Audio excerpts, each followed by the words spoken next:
Welcome to the deep dive. We take all that source material you've got, the reports, the testimony, court documents, and we really try to pull out the crucial stuff, the insights you need to see the whole picture.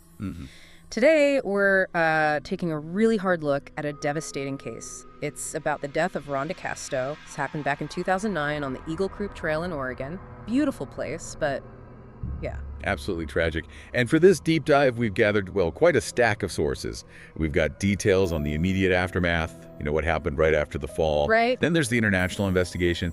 That stretched on for years, actually. Yeah. And then the legal drama that unfolded much later. It's a case that really hinges on this impossible conflict, isn't it? It really is. Was Rhonda's death, a sudden tragic accident? Or maybe even a suicide, which is what her partner claimed? Or was it something much darker? Calculated murder, fueled by some really disturbing motives, hidden abuse. Okay, so let's really try to unpack this, because the core question isn't just how she died, but maybe more importantly, why the justice system ended up where it did. Exactly. So our mission today for you is to synthesize these two, competing stories, these complex narratives. We want to do it quickly, clearly, and we're going to focus specifically on the evidence. Or the lack of it, maybe. Or critically, the lack of physical evidence. Yeah. Because that's what ultimately allowed Stephen Nicholas, he was the father of her daughter, the only witness there, to walk away with a plea deal. A much reduced charge, despite like a decade of suspicion hanging over. A decade. Okay, let's get into it. All right, so to really understand the motive the state eventually tried to build, we have to go back to the beginning. How did Stephen and Rhonda even meet? Right. So the sources tell us, Stephen Nicholas, he was a divorced day trader living just outside Portland. He actually met Rhonda's mother, Julia Simmons, first. Online, apparently. She was looking for a place to rent. Okay, so mom rents a room from him. Pretty much. And while Julia was renting there, Stephen meets her daughter, Rhonda. Rhonda was 20 at the time. Stephen was about 10 years older. And he described her as, captivating, beautiful, great personality. They started dating pretty seriously, moved in together. And this is key. It brought Julia's whole family into Stephen's world. Yeah, you mentioned it wasn't just Rhonda. This became like a whole family affair, didn't it? Which seems important for the later conflict. Hugely important. Stephen got close with Rhonda's sisters, too, Melanie and Tessa. The sources mentioned Tessa. She was only 9 when it all started. She found Stephen, quote, incredibly fun and playful. So initially you get this picture. Almost idyllic, blended family stuff. But under that surface, there was pressure, a lot of it. Immense pressure. Rhonda really, really wanted to get married. Her friends told investigators later she was super focused on getting a ring from Stephen. Did he ever commit? He sort of did. He acknowledged they'd probably get married maybe summer of 2009. But, and this is crucial, he insisted it would be on his timetable. He was controlling the narrative. Okay, and then they had a baby girl. They did. And motherhood, became Rhonda's whole world. She adored the baby. But she also wanted to get back to her modeling career, felt that professional pull. And this is where Stephen's version of events starts to sound, well, a bit off. Controlling, maybe? Definitely controlling. Yeah. According to his later testimony, Stephen claimed that after their daughter was born, Rhonda was, and this is his quote, the heaviest she had ever been. And he claimed she felt disgusting about her body. He claims she felt that way. Exactly. He's framing her self-worth through his lens. And the supposed solution to this body image issue, according to Stephen, they made a pact. They'd hike the 25 best trails in Oregon together to lose weight. Hiking to lose weight? Okay. And then he claims, really pointedly, that right before the fatal hike, their relationship was stronger than ever before. Said they rarely argued. Hang on. Stronger than ever. That completely contradicts what her friends and family said later, doesn't it? Completely. Our sources show Rhonda's friends painted a totally different picture. They said she confided in them, talked about Stephen's behavior, consistently abusive, controlling. Is there proof of that, beyond just her friends saying so? There is concrete evidence. Rhonda actually took photos of her own back using a mirror, documenting bruises from a physical fight she'd had with Stephen. Wow. So this isn't just, different opinions on the relationship. This is documentation. It shows violence, conflict, not the peaceful commitment Stephen was trying to sell. And that provides the foundation for the prosecution's whole theory of motive later on. So all this hidden tension, this volatility, like a pressure cooker, really, it leads us right to that day, March 16, 2009. Rhonda's 23 years old. She and Stephen head out to the Eagle Creek Trail. And knowing what we just discussed about the abuse, the tension, That text message she sent right before they left, it's just chilling. What did it say again? She texted her mom. He's either going to give me a ring or throw me off a cliff. At the end.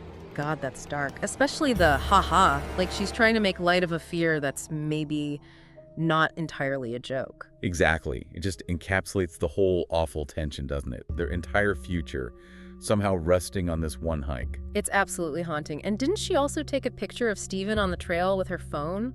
Like moments before? She did. That photo proves they were there together.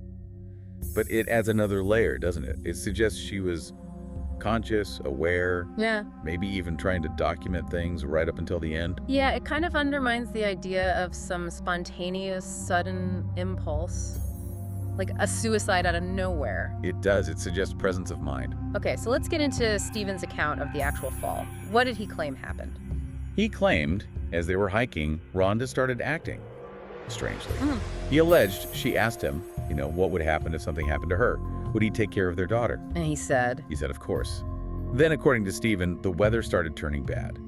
He claimed he suggested they turn back. Okay, that sounds reasonable. But this is where his story gets, well, frankly, a bit weird. He says instead of agreeing, Rhonda wraps a towel around her shoulders, declares herself Supergirl, and then starts running down this narrow, slippery pathway. Wait, running down a slippery trail, calling herself Supergirl. That's his claim. And then he says he watched her slip and fall about 150 feet straight down. That description, it just sounds so incredibly convenient for him, doesn't it? It makes Rhonda seem totally reckless, impulsive, like she caused her own death. Did anyone challenge that specific Supergirl detail later? Oh yeah, the prosecution definitely questioned its plausibility later on. I mean, why would someone hiking to lose weight suddenly do that? It doesn't track. Yeah. But the real challenge for them was the physical aftermath. What happened next? Right. He said he went down to her. He claimed he hiked down into the ravine where she landed, held her body, realized he had no cell service. No service down there, okay. So he claimed he had no choice but to leave her there, hike all the way back to the trailhead, and then call 911. Leaving her body? That's tough, but it's the immediate aftermath, his actions after calling 911, that really seemed to bother people. Definitely. Rescue crews got her body out later that day. But at the memorial service, Rhonda's family specifically observed that Stephen showed no emotion. Which, for a grieving partner? Exactly. It immediately fueled their suspicions. Now, Stephen fought back against this. He claimed he was crying nonstop and said he just, shuts people out when he's really sad. A defense mechanism, maybe? Maybe, but then came the move. That was the biggest red flag for the family, right? Huge. Very shortly after Rhonda died, Stephen packed up everything, his stuff, the baby stuff, and moved clear across the state of Oregon. Went to live near his own family. That just looks bad. It looks like fleeing the scene, and for Rhonda's family, it just solidified their belief. Deep down, they felt he was responsible. And that suspicion, that feeling he was fleeing, it must have intensified like crazy when he left the country altogether. Oh, absolutely. In 2010, so about a year after Rhonda's death, Stephen takes his young daughter and moves to Wuxi, China. It's about 75 miles from Shanghai. Wow. This move bought him basically 6 years of peace. Anonymity, maybe. He wasn't a total stranger to China. He'd lived there during his first marriage. What did he do there? He taught English, mainly to business people. And the sources say his daughter, she adjusted incredibly fast, fluent in Mandarin within 2 months. 6 years. That's a long time to build a new life while this cloud is technically still hanging over you back home. It is. And he was building a new life, teaching, raising his daughter. He met someone new there, Landy Yin-Yan. They formed a really strong bond. Landy became this crucial, loving mother figure for his daughter. And they got engaged. By 2015, yeah. They were engaged, planning 2 weddings, actually. One in the U.S., one in China. Things seemed settled for him. But back in Oregon, the case wasn't forgotten. Not at all. While Stephen's building this life in China, detectives back home are still working the case. Quietly, diligently. They were really encouraged by Rhonda's family, especially her mom. Julia, right, she kept pushing. Absolutely instrumental. You have to admire her persistence. She was constantly reaching out to detectives, asking for updates, making sure this case, which was officially, maybe accidental, maybe undetermined, never just got filed away and forgotten. Her determination kept it alive. And that determination, that long-distance police work, it finally paid off. February 2015. Yep. Stephen and his daughter fly back to the U.S. They're heading to Oregon for that first wedding ceremony. They land in San Francisco for a connecting flight. And the police are waiting. It was clearly planned operation. Okay. An officer approaches Stephen, tells him there's some kind of issue with his bag, totally manufactured, of course, just a pretext to detain him. Okay. Minutes later, actual police arrive. They separate Stephen from his daughter. She's still just a young girl, remember, and they arrest him for Rhonda's murder. Then they extradite him straight back to Oregon. What was his reaction? I mean, after 6 years. Telling, yeah. He claimed he thought he was dreaming. Said he just kept hoping he'd wake up back home in China with Lambie. Total shock and denial. But for Rhonda's family, this must have been huge. Oh, immense. Rhonda's mom, the whole family, they were described as overjoyed, bursting into tears. After 6 long years of fighting and wondering, they genuinely believed justice was finally coming. And bail, was he held? Initially, bail was set incredibly high, $2 million. That shows you how seriously they were taking the murder charge. It did get reduced later, down to $250,000. But he still spent a significant amount of time, 14 months, behind bars before his lawyer managed to get the bond posted. 14 months in jail. Yep. Then he was released, but with an ankle monitor, waiting for trial. That was his first real taste of accountability in the U.S. system since Rhonda died back in '09. Okay, so he's arrested, facing a murder charge. His defense team must have known the state had a lot of circumstantial stuff, the motive, the character issues, but they also knew the weak link, right? The actual cause of death. Exactly. They jumped on that immediately. Stephen's attorney sent an investigative team right out to Eagle Creek Trail. They started doing experiments, trying to physically demonstrate how someone could slip accidentally on that specific path. Trying to create reasonable doubt about a push. Precisely. And the key piece of physical evidence they latched onto came straight from the medical examiner's autopsy report. Now, this is really crucial for understanding how the case played out. It's about the pattern of her injuries. Okay, what was significant about the injury pattern? The ME found that basically all of Rhonda's injuries were below her waist. Significant trauma, yes, including a broken pelvis, but concentrated in the lower body. And why is that so important? Falling 150 feet. It's a massive fall. And the thinking is, if someone is violently pushed off a trail, they're likely to tumble. Head over heels, hitting things on the way down. You'd expect trauma all over head, shoulders, torso, limbs. I see. So the defense argued that having injuries only below the waist meant she must have fallen feet first. Exactly their argument. And a feet-first impact suggests, well, one of two things, neither of which is being pushed violently. Either she jumped intentionally, the suicide theory, or she slipped while running or walking, but somehow managed to land vertically, taking the brunt of the impact on her lower body and pelvis. Which makes proving she was pushed and tumbled much harder for the prosecution. Impossible, really. To prove it beyond a reasonable doubt, that injury profile became the cornerstone of the defense. And to bolster that suicide angle, they tried to bring in her therapy notes, right? They did. They sought to introduce notes from Rhonda's therapy sessions. And those notes did confirm she was dealing with depression. And there was that heartbreaking phrase Rhonda herself apparently used, describing her relationship with Stephen as a loveless state. So the defense connects the dots. Depression plus loveless relationship. Maybe she jumped. That was the narrative they were building. Powerful stuff, emotionally. But you have to look at the full context of those therapy notes. What else was in there? Critically, the notes also stated that Rhonda had never expressed any thoughts of taking her own life.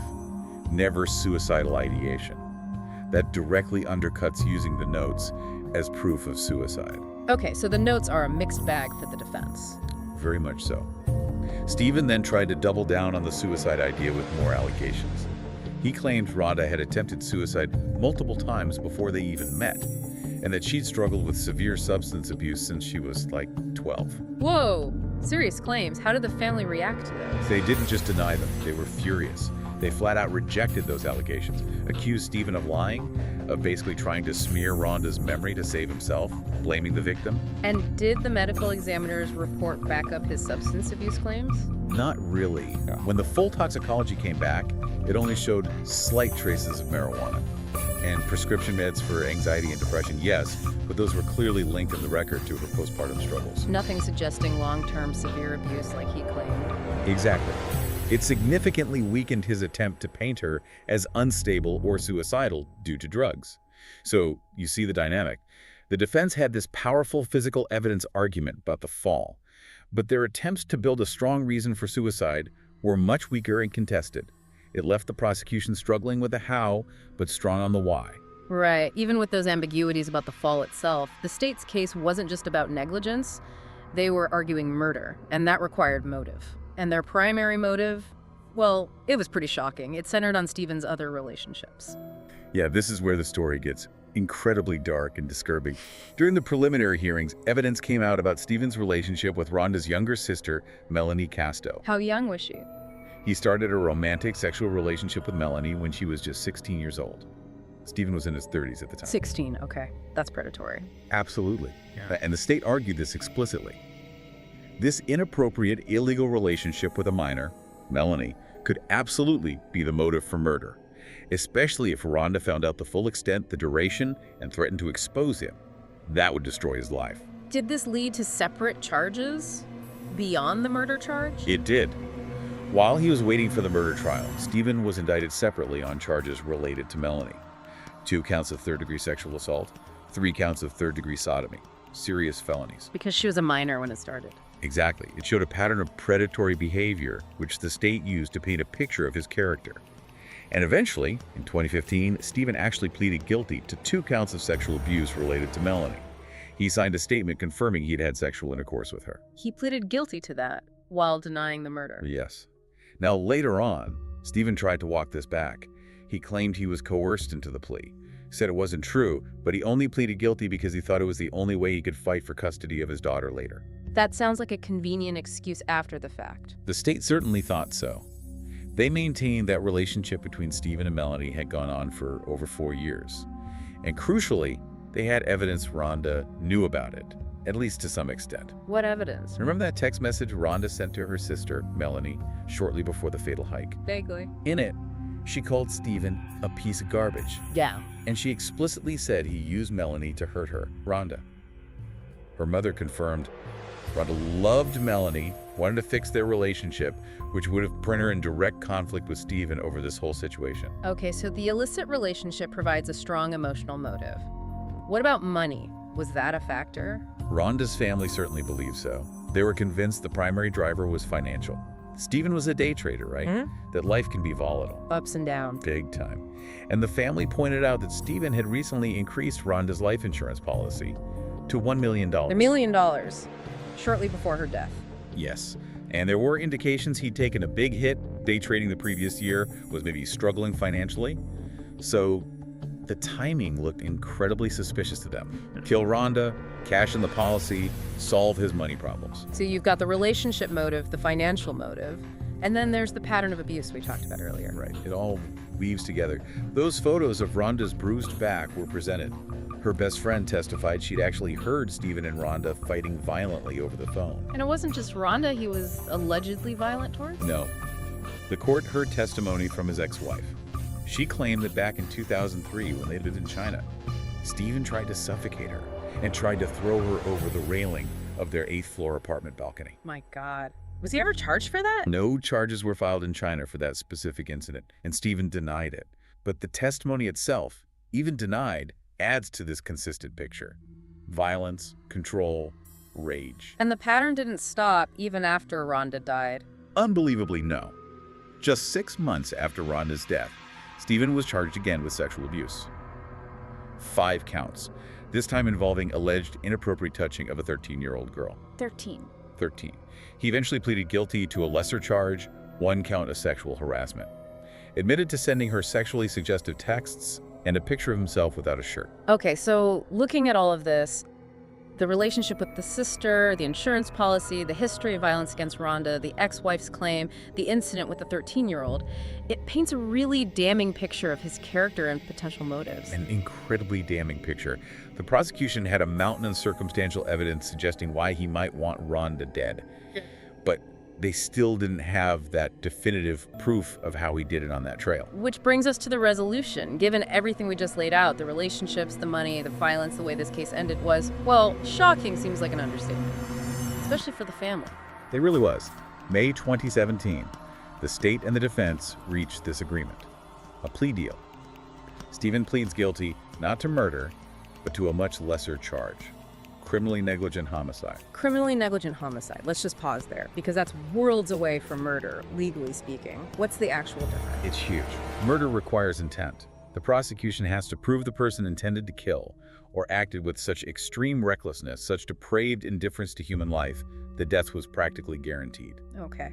And criminally negligent homicide. That's way down the scale. Yeah. It means the person should have been aware that their actions, or maybe their inaction, create a substantial, unjustifiable risk of death. But they didn't intend for death to happen. It's about carelessness, recklessness, failing to perceive a risk. Maybe he provoked her near the edge. Maybe he failed to help her when she slipped. But not that he intentionally pushed her. So why? Why would the state, with all that motive evidence, agree to negligence instead of fighting for murder at trial? It really came down to the burden of proof. Beyond a reasonable doubt.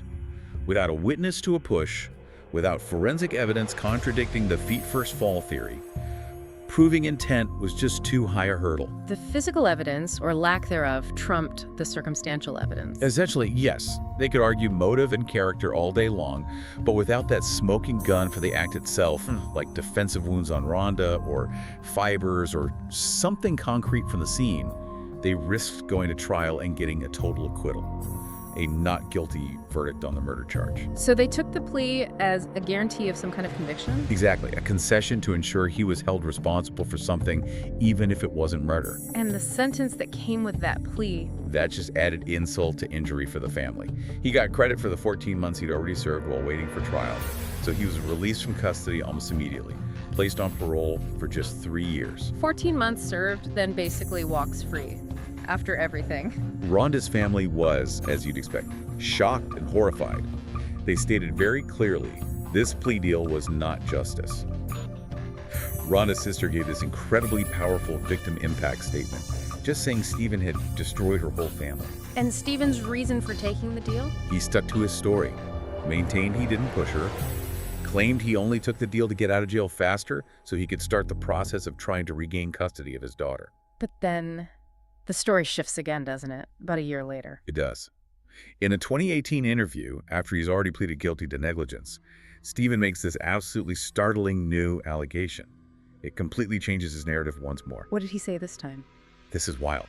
He claims that on the day Rhonda fell, when he hiked down into that ravine, she was still alive when he found her. Still alive. After a 150-foot fall. He never said that before. Never. Not to the police, not in court, not anywhere in the record.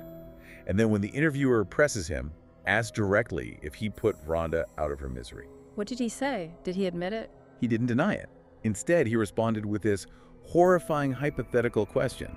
He said, and I'm quoting loosely here, "If you shoot your war buddy because you see how much pain he's in, is that murder?" Oh my God, he compared it to a mercy killing. He did. He then argued that such an act, ending suffering, could be considered a justified homicide. He's strongly alluding to an intentional act, killing her, but framing it as mercy. This is after pleading guilty to negligence, Yeah. which implies no intent. Now he's hinting at intentional killing, but trying to justify it. Exactly. It's the final awful twist. He goes from accidental slip to criminal negligence in the plea deal to now hinting at an intentional mercy killing. This deliberate ambiguity. It just lets him keep control of the story, doesn't it? While basically admitting something far worse than negligence. It's chilling. And the fallout from this whole case, it didn't just stop with Stephen walking free or giving that interview. It kept going, impacting the rest of the family too. Tragically, yes. The ripples just kept spreading. The custody battle over the daughter was obviously intense. She'd been in foster care since 2015, remember, after Stephen pleaded guilty to that sexual abuse involving the 13-year-old. Right. Did he get her back? No. An Oregon court actually terminated his parental rights entirely. A decision he appealed, but the damage was done. And Rhonda's mother, Julia, the one who fought so hard. Heartbreakingly, she ended up facing charges herself, theft of government funds. What happened there? She had been claiming Social Security survivor benefits for her granddaughter, stating the girl lived with her between 2010 and 2014. But of course, the girl was actually living in China with Stephen during that time. Oh no, so she was collecting benefits she wasn't entitled to. For about 5 years, yeah. It totaled nearly $40,000. Her defense argued she wasn't trying to enrich herself, but was acting out of a desperate attempt to protect her granddaughter, trying to stop Stephen from getting his hands on that $1 million life insurance policy. Trying to safeguard the money for the child. That was the argument. They also said her judgment was just clouded, overwhelmed by grief and depression after Rhonda's death, self-medicating with marijuana, just not thinking straight. What was the outcome for her? At 53 years old, Julia Simmons pleaded guilty. She got sentenced to a month in a halfway house, 3 years of probation, and had to repay the entire $39,100. The trauma that Stephen inflicted just consumed the whole family, didn't it? Right down to the grieving mother facing her own federal conviction years later. Hashtag tag tag outro. So when you take this whole deep dive, it just lays bare that devastating gap, doesn't it, between strong circumstantial evidence and hard physical proof, especially in the eyes of the court. Absolutely. That lack of definitive forensic evidence from the trail itself, the evidence proving he physically pushed her. It created just enough room for the defense to argue accident or suicide. And that argument, supported by the feet-first injury pattern. Right. It ultimately shielded Stephen from a murder conviction.